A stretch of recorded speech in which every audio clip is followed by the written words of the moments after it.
Hi guys, I'm going to attempt again to make you the Mayo Clinic video because I have children and life gets crazy and it's loud here and distracting. Right now my husband is home, the kids are in the living room, they just had supper. Hopefully this is the one mellow time that I have. Okay, so I live probably 2 to 3 hours, 2.5, I don't know, somewhere in that range away from Mayo Clinic. I had to be there for MS testing. If you do not know my whole story, I am 35. I had gastric bypass like 3.5 years ago. My high weight was 333. My low weight was 57. I had maintained between 160 to 165-ish. Lovely range of weight until I had my second child. He is 1.5 right now, and I've been hovering at like 200, 205, up to like 208. So me and my sister-in-law were going to go to Mayo Clinic together to do all the testing. She was coming with me. She's wonderful. She's my best friend, and she's a nurse. She was going to help me take in all of the information, be there for me because I have really severe anxiety. So it was really great that she could come with me, and we both have kids. Like, it was super nice gesture that she came with me. So we decided to start intermittent fasting, but we're like, you know what, the first day or two we're just gonna jump start things. We're gonna do a liquid diet. And I was like, sounds perfect, we can jump into health during this time. I was so nervous, you know, not knowing if I have MS, if I have a brain tumor, if I have something super horrible. Like, I have little kids, and it was really stressing me out. I think my symptoms started about 10-ish years ago, and like I would get this, all of a sudden it would come on, and I'd have like, my thigh muscles would feel so weak, and it would feel like my legs are gonna buckle underneath me, and I'd start to like black out, and like it would just be weird, and I'd have to hold on to things for like 15-30 seconds, and it would go away. And over the years it would come and go whenever. Sometimes it would be so bad, it would be like 15 times a day this would happen. I started getting some more symptoms, but I would say maybe the last 5 years I started getting a few more. And then over the past 1 year I started getting some really weird ones. Like, I started dropping things all the time, and my fingers would be numb a lot. I'd have like shooting pains in like my arms, and a couple times like down my spine, like just some weird things. I started having memory issues, and like I would try to say a word and the wrong word would come out, and I'd try to say that word again and that same wrong word would come out. It was just lots of weird things. And then it was like rapidly, since last summer, like my throat, I had throat weakness all the time. I had an issue at work where I tried to swallow food and it went like most of the way down, and then it got stuck, and I felt so sick and I had to throw up. I had to do a swallow test. I had been sent to a neurologist in New Ulm. I'd had a QSART test, an EMG, and like it showed that I had some peripheral neuropathy. So these are the reasons that I was going to Mayo Clinic. I started having a lot of floaters in my vision, a lot of things that we didn't know why they were happening. So we did, like, on the way there, we did like liquid diet and like protein drinks and broths and stuff like that, and it went really well. I was feeling really good. The first day that we got there was Monday, the, what was it, 13th maybe of January, not exactly sure. It was a Monday near that time. And my first appointment at the Mayo Clinic was with a neurologist. And then from there, they had a few of the appointments scheduled out, but they would kind of see what I could all get into once you're there. It's a very totally different world being at Mayo Clinic. So my appointment, we didn't get back there till like maybe 30 minutes late. Then back in the appointment room, we waited like another 30-40 minutes. So he didn't come to see us till like an hour after my appointment was supposed to be. And right away, I was like, he seems like kind of nice, but kind of a huge jerk all at the same time. Like, he did not listen to anything that I had to say. He like had in his head what he thought from the very beginning.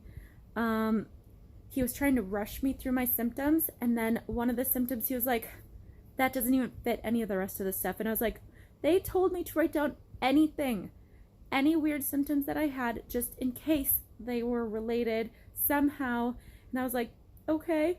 So then I'm trying to talk fast because he's rushing me through. And then he was like, stop, wait. I can't handle all of these things at once. You have to go one at a time. And I was like, okay. So then he would ask me a question like, how's your general health? And I was like, besides the weird symptoms, I've been pretty healthy. And he'd be like, I think if we could get your general health in order, that throat thing will go away. And I was like, it's not like I'm sick. Like, it's exhausted. And then he would ask me, oh, what was a good question that he asked me? Oh, he was like, do you wake up snoring? I was like, no. Do you snore? No. Do you wake up and can't breathe? I was like, no. He goes, I think you have sleep apnea. And I was like, where's he getting this from? I told him that I have insomnia caused by anxiety. I've had this since I was like 19. I've had it for a long time. And like, he was just like convinced that it was something else every single time. He goes, I think you might just be tired. Like, I almost started crying in the office. And I was like, I am having strange cognitive issues, all kinds of weird things. I was like, you guys told me to take the whole week off, get all of this medical testing done. And now I come in here in one appointment without looking at my scans, without looking at anything or testing me. You think that I'm just tired? Like, I was so hurt and like upset. And he was like, well, I suppose since you're here, we can do some of the testing. And I was like, and it was just ridiculous. Like, he was like, I'm going to send you to the sleep study people, because he was sure that I had sleep apnea, which I had to wear a pulse oximeter overnight for that. I was just fine. No sleep apnea. Like, he was like, I'm sure that you have fibromyalgia, which I probably do. I really, in my head, only thought fibromyalgia dealt with pain. And I was like, I'm not even here about pain. Like, I have pain all the time, but I just deal with it. And I was like, why is he not taking me seriously? Like, he was just kind of rude. And like, I had a disc from one of the other hospitals that had like my spinal MRI on it from 5 years ago, I want to say. I had a lot of like back problems and issues and all sorts of stuff. And he was like, I don't see that disc anywhere in here. And I was like, well, I gave the people at the front desk all of my stuff. They take it and then they send it to the office. And so he had the folder with the paperwork in, and he was like, well, I don't have it. So he gives it back to me towards the end of talking. And I looked through and I was like, the disc is right here. He was like, oh, well, I don't have time to look at it anymore. I was like, oh my gosh. So right after his appointment, I had to go to the desk back in that area, and they do the rest of your scheduling for the week. And I looked at the lady and I was like, can I please just not see him again? And she was like, sure, no problem. Can I ask why? And I just started crying, and I felt like such an idiot. Like, I don't cry in front of many people.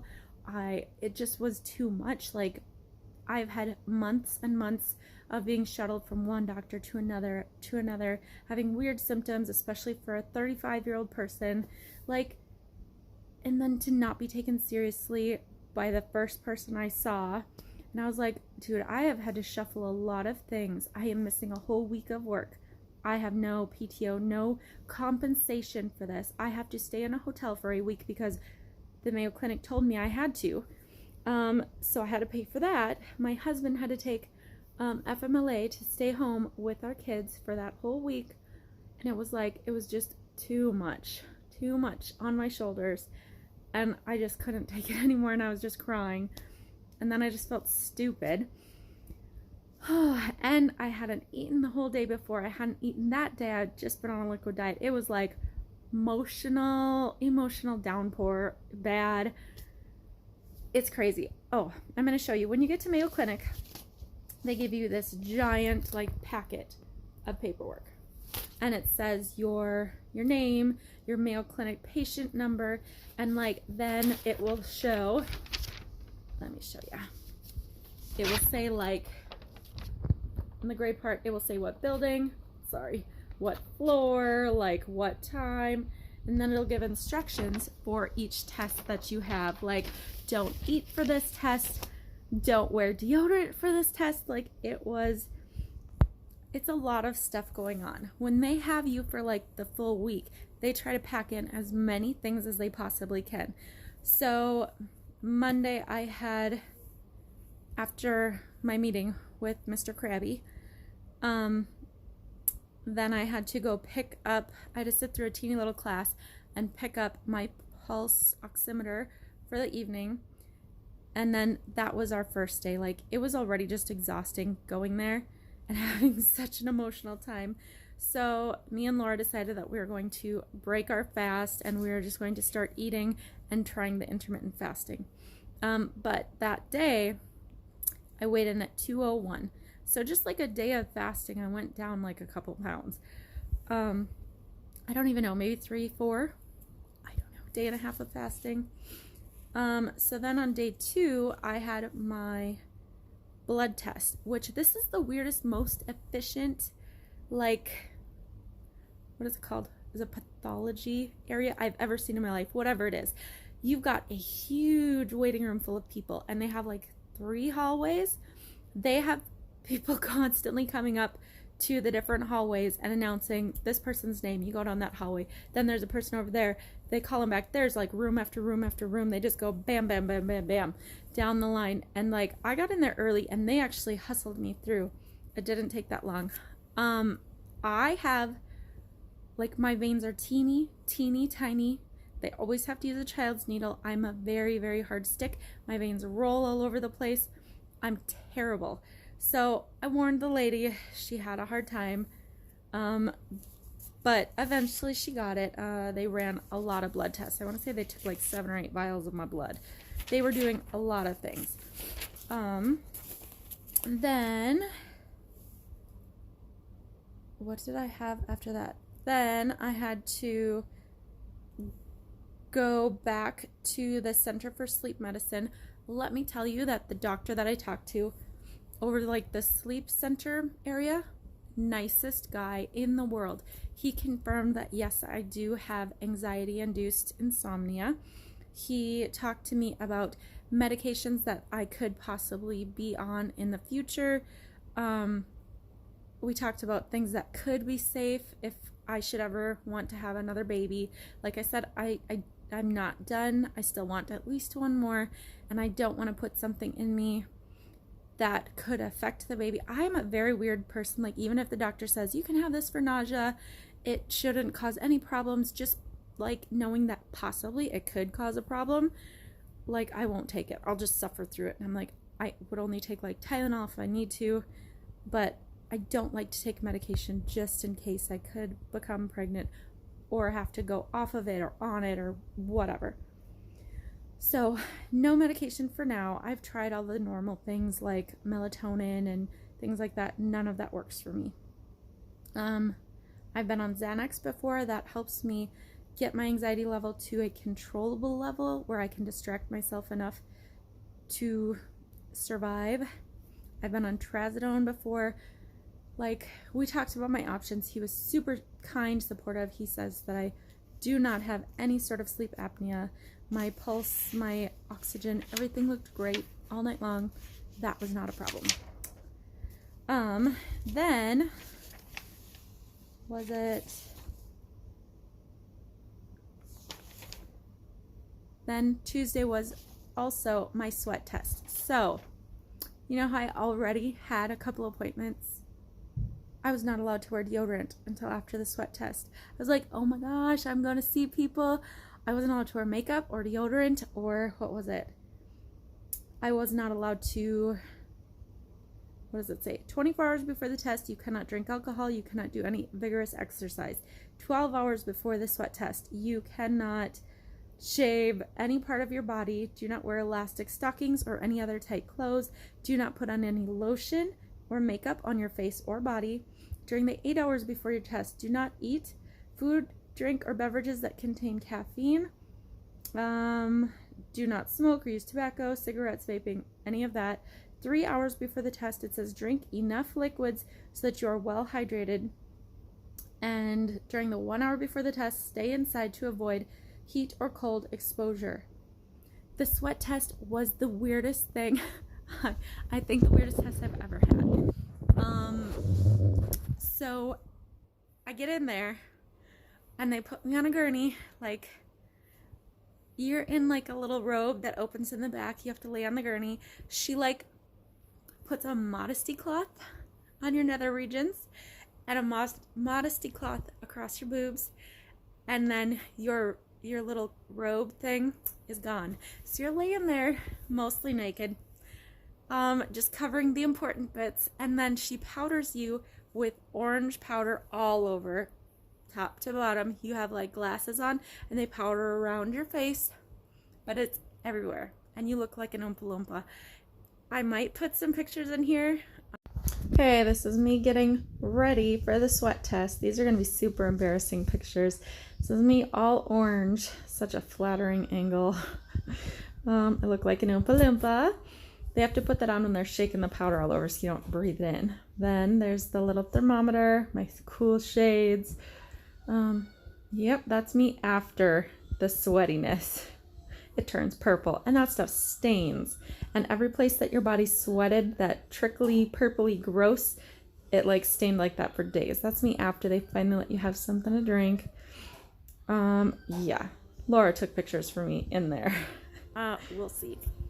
But as I'm looking like an Oompa Loompa, they shove you into like a little box. I think it's 6 feet tall, and maybe 6 feet tall. No, I don't know. It's big enough to fit your gurney in. Not really any bigger. It has a few windows on the side so that she can maybe open it up and pour more powder on you if she needs to. But they have like heat lamps in there. They have to raise your internal temperature to 100 degrees. You have to stay there for like at least an hour until your temperature goes up. She was like, we have to keep you in there. So if you decide to stop, you can't take it, we're going to have to start all over. I was like, no, I will do this. So you have like a little thermometer thing, like tucked inside the side of your lip. And they're trying to get you to sweat everywhere, to see if your nerves that are damaged for the neuropathy, if they are like dead, if they are really badly damaged, you're not going to sweat in that area. So they just want to see how bad it is. This is the only test of it, I think, in the world, she said. So she said people from like Dubai and China, all over the place, come here for this test. And I was like, oh my word. So we did that one, and she was so nice. I was in there 20 minutes, and all of a sudden she was like, okay, we have now raised your temperature to 98.6. I was like, my internal temperature is usually like 97 point something, so it took 20 minutes to raise it to a normal person's temperature. And I was like, oh my gosh, you're literally losing your mind in there. I think she said it's 110 inside of that box, so it's like being on the hottest day outside. Like you're at the beach, the sun is beating down on you, you're sweating, the sweat's trickling down into places, you can't move, you can't itch it, you can't jump into any water, you can't go inside for relief. You just know that you are stuck in this box until you are hot to your core. So it was totally a mental game, and I was like, just stay in here. And Laura, my sister-in-law, my bestie, was like right outside the window. She'd be like, how you doing in there? She'd wave to me. She like really helped with this a lot. But it was a very weird experience, and I think the last 10 minutes was the hardest of the whole thing. You are so hot and you just want to get out, and it feels like bugs are crawling on you as the sweat's like dripping down and you can't move. Horrible. I hated that test. So that was the end of my testing for the day. There was another, they said it was a tilt test, and I was so worried. I was like, it says that you can't eat before it. They said that you can't do it the same day as your sweat test because it could kill you. And I was like, that sounds horrible. So we went back, I think that night, to the hotel, and we swam and tried to like relax a little bit, but I was so drained. Oh, we took a big long nap. It was So weird not having all of our kids. Like, we could go back and just take a nap, which is crazy. Then Wednesday was really a scary day for me. It was my brain MRI. So I was so worried, like, what if nothing shows up? What if that first doctor was right and I've just wasted everybody's time? Like, I put so much pressure on myself. Like, it was really, really, really scary. And I was like, well, what if they do find something horrible, like a brain tumor or this or that? My anxiety was going crazy. So we get to that room, and they were going to have to put in an IV because they're going to have to do contrast for the brain scan. As I told you, I am a very hard stick, and I warned them. And I said, usually they have to use child's needles on me. I prepped them ahead of time, and they're like, oh, no problem. This guy does this all day, every day. This is what he does. He's really good at it. Usually one stick and done. And I was like, okay. So he's digging around in there. 1, 2, 3 tries. Then they try to get somebody else to do it. They called over another person who's a wonderful expert. She's like, no lie, you are a hard stick. I was like, this is what I've been telling you. So they're all digging in, trying a different spot, digging around, pulling it out, pulling it, pushing it in. Like, I had bruises all over my arms for days. So on the 6th try, she got it in on the top of my hand. I was like, just keep going till you get it. And I'm just sitting there nervous as can be. And she was like, if you need an Ativan, we can give it to you. And I was like, yes, please. And she was like, we just couldn't give it to you till after they had the IV in for some reason or something. I don't know. So then, like, 15 minutes are going by. Like, I'm so nervous. The Ativan has not touched any of my anxiety. They gave me another one. We had asked if Laura could come in with me and sit next to me in the imaging area, and they're like, no, she'd have to get gowned up and whatever. The nurse that was with me was like, if she wants to get gowned up, she can come back there. That's fine. And so Laura looks at me and she goes, if you want me to do it, I will do it. I was like, please, yes. So when you go in for the brain imaging for this, they put a cage over your head also. And like, it just meant the world to me that my sister was there. Like, I could see her. She would wave to me every once in a while. Like, it's loud and you have earplugs in, and she couldn't really talk to me, but just knowing that she was there supporting me meant the world to me. So after that was done, they have appointments in there too that they have like scheduled out for later on, like weeks and months. They had me scheduled out for a long time to get things checked. And they're like, you know, while you're here, you can bring this up to the checker desk, and like, you pretty much say, I'm here on standby. If this opens up, put me down. I'm here. But you have to wait there until a spot would open up. So, actually one opened up. So I got in for the EMG on, which day was it? Thursday? I don't remember. So many of them got switched around. I had the tilt test one of the days. I had an EMG one of the days. I met with a different neurologist during my stay there. Sorry guys, I like, it's already almost 23 minutes and I'm not quite done with all the testing. The tilt test was not as bad as I thought it was going to be. Like, they had hyped it up to me. And I was like, oh, this is not so bad. They make you kind of hyperventilate. You have to watch, like, the lights light up and adjust your breathing to the lights. They're trying to get you to hyperventilate to see if, like, you pass out, whatever. And then they tilt your table up. They strap you in just in case you, like, pass out. But they are trying to get you to, like, pass out so that they can read your heart and all of your stuff and see what's going on. But my heart was fine. Most of the tests that I got back, like the blood tests, everything's in like normal range or just slightly off. Nothing was like crazy weird. The EMG showed the same results that I had already had. I was like, they're just trying to run some more tests to get more money out of me.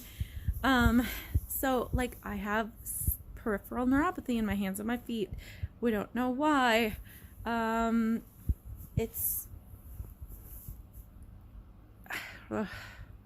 It's very weird to have all the stuff, to go take the time out of your schedule, go do all of these things, like being like, okay, we're going to figure out what's wrong with me. Have all the tests, and you're like, I still don't know what's wrong with me. As far as I know, there's not just like one definitive test to see if you have fibromyalgia, but that can explain some of the crazy symptoms. You can have memory issues. You can have, like, I think weird numbness and tingling and weird things and pain, and that could be some of the stuff. In that brain scan, I found this out when I went to the second neurologist, who also was not that great. His bedside manner was not great. It was like he was faking being nice the whole time, but he was better than the first one. But he was telling me that the brain did not show any lesions of MS. I had a clear scan on that, which later when I was home, I was reading up. Some people have MS just in their cervical spine, and some people have it just in their spine. I'm not saying that that's what I have, but I'm just saying that's possible. But in the brain scan, it looked like I had no MS lesions. They did not do a lumbar puncture, and they did not check my spine in the MRIs while I was there that week. I'm not sure if I would go back to Mayo Clinic for all this stuff, just because I have little kids and whatever. I would probably find someone local, even if they're not as wonderful as the doctors there. The people there the neurologist there did not have a great bedside manner. So I would choose somebody around here. But they did find that I had, what is it called? Something that I was born with. Vein abnormality. Man, I cannot talk today. So I have like some weird little clusters of veins in my brain that are just a little bit messed up, and the blood sometimes, we're guessing, when I have anxiety or my blood pressure is raised, that blood is going up into those little vein things, and it's having a very hard time coming back down properly, and it can cause some of the dizziness and whatever. And I'm wondering if this is like a hereditary thing that my father had because my dad had a stroke. It can put me at a higher risk for stroke. Normally these are not symptomatic, but also they are usually not found, and they are usually not found until somebody has already died. So there's not a lot of people with symptomatic, what are they called? Developmental vein abnormalities, DVA, that could be it.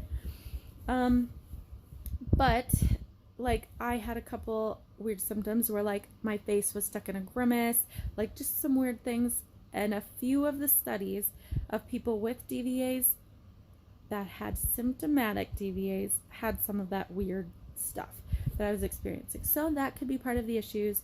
I have to make sure, probably when I am totally done having kids, that I stay on anxiety meds, control my blood pressure, and probably take sleeping pills forever. I don't know. But beyond that, we have not solved all of the reasons why I have all of these strange symptoms. Yeah, I don't know what's going to happen. I don't know when I will have further testing done. Every single person besides the neurologists that I saw there were absolutely fantastic. If you have to go to Mayo, there is a really good place to eat. It's like the Salad Works. It's like a salad bar that you pick all the yummy toppings on, and you can get soups and yummy stuff. That was like the best place that we found. That was, healthy-ish options. As healthy as you make it options. But it's, I don't know. I feel like they can help so many people there, but just because I didn't have a great experience with the neurologist, I wouldn't say don't go, but just depending on what you need done. Everybody else was fantastic. So kind, so helpful, just wonderful. All of their staff, the coat checkers, everybody there. Yeah, if you guys have any other questions, this is a super long video, I know. I'll put in some pictures maybe of me and Laura getting other weird testing done. But thank you so much for listening. That is how my Mayo Clinic visit went. I'm sure not everybody has such a crazy time there, but that's what my experience was. Hopefully you guys, I can't talk. Hopefully you guys are all having a good week, and I will talk to you soon. Bye. This was just of me getting ready to have the MRI. I was super nervous. Laura coming with me